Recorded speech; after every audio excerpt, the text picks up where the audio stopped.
And so the Pharisees, they lived their lives studying, enforcing, and in many ways expanding the law. They were serious about knowing the law and doing the law, but they didn't know the heart of the God of the law.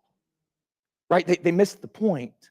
They followed the letter and they missed the heart completely. They missed the spirit completely. They used the law so that they could be known for something rather than knowing God through the law that he had given. Jesus said to them in John 5:39 and 40, you search the scriptures because you think that in them you have eternal life, and in the scriptures that bear witness about, and in they that bear witness about me. Yet you refuse to come to me that you may have life. See, here's the truth. Reading the scriptures without coming to Jesus, without becoming like Jesus, only leads to accountability. Right? Because now you know, which is why Jesus seems so hard on the Pharisees, because you know, you're accountable. You will be judged because of the way you're judging others.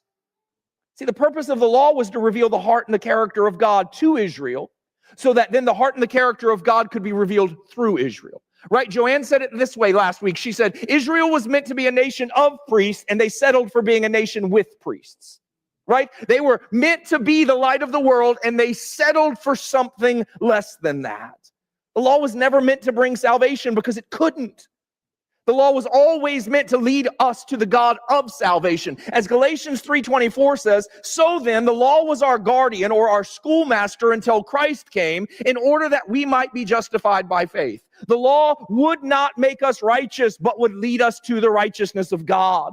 Romans 3:20 said it this way, for by works of the law, no human being will be justified in God's sight, since through the law comes knowledge of sin. A huge part of the law's purpose was to show us our condition as compared to God's character. It was to teach us how far we are from holy, but also how near the holy God has come to us. Galatians goes on to say this, but now the righteousness of God has been manifested apart from the law.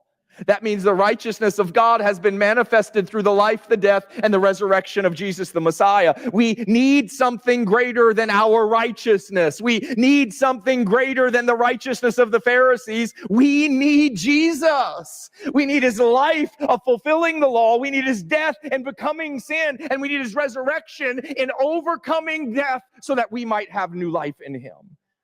But here, we need more. We need his intercession, moment by moment, every day of our lives. We need his spirit to live in us and guide us into all truth. We need all of his work all of the time. Because no matter how closely we stick to the law, no one has ever been justified by it.